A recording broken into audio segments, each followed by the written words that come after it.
Okay, let's take a look at Chapter 6, Assignment Problem 3.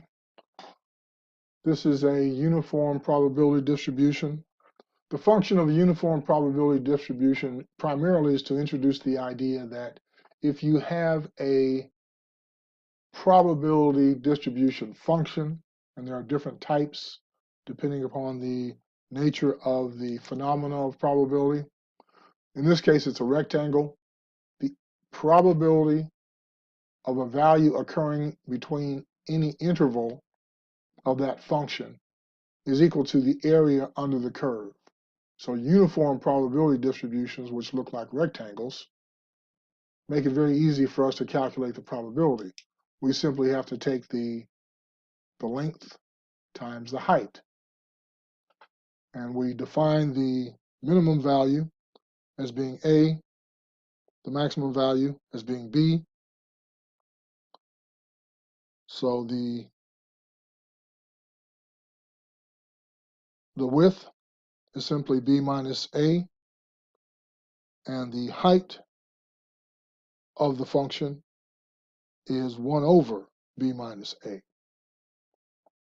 So in this case, we're looking at a real estate transaction where we believe the minimum bid, well, we're told the minimum bid has to be at least $10,200 because the seller won't accept anything below that.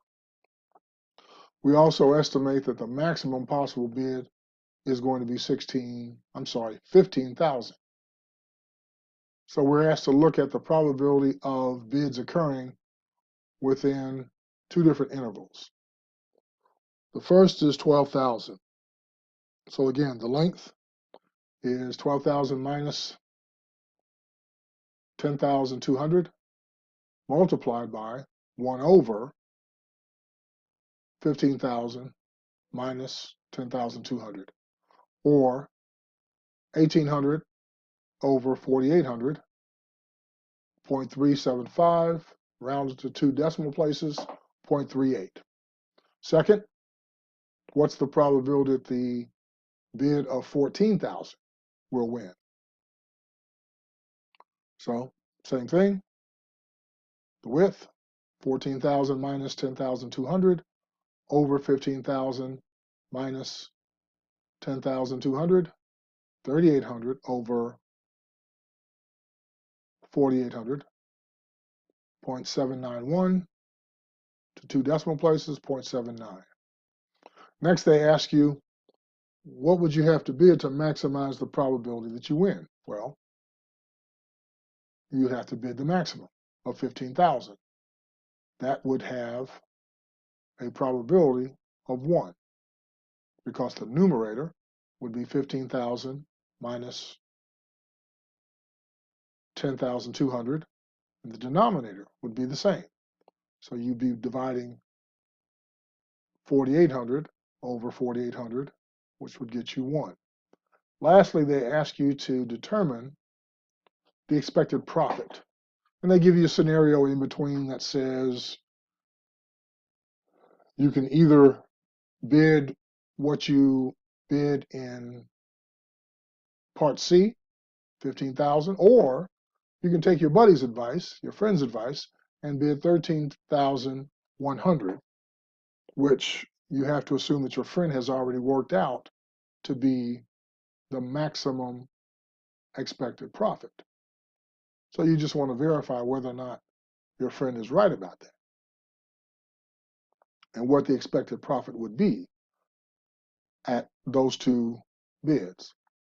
So if you bid 15,000, the expected profit is the revenue minus the bid multiplied by the probability that that bid will win. So we have 16,000 minus 15,000 times 1, which is the probability that you'll win with a $15,000 bid. But that gives you an expected profit of just 1,000. And what's key is you have to do this subtraction first and then multiply by the probability.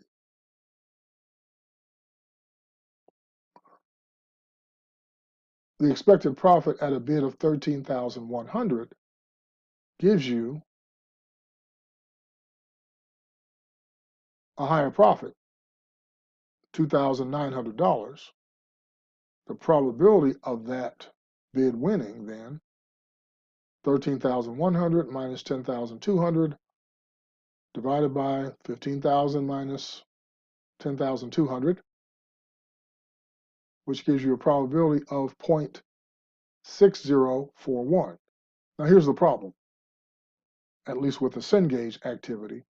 If you multiply that 2,900 by this probability, you get an answer of 1,751 and 89 cents. And if you type that in to the assignment facility on Cengage, it'll be marked wrong. For whatever reason, the author expects you to round that probability to 2 decimal places before you do the multiplication. If you do that, 0.6 times the 2,900 gets you 1740. If you enter in the 1740, it will mark that correct. Now, there's not a big difference here, but it is a difference. So obviously, your expected profit would be a lot less simply by virtue of rounding the probability to just 2 decimal places, which demonstrates just how important it is. I happen to think that this is more accurate, but the author didn't agree. So this is the answer that the facility in Cengage will consider to be correct.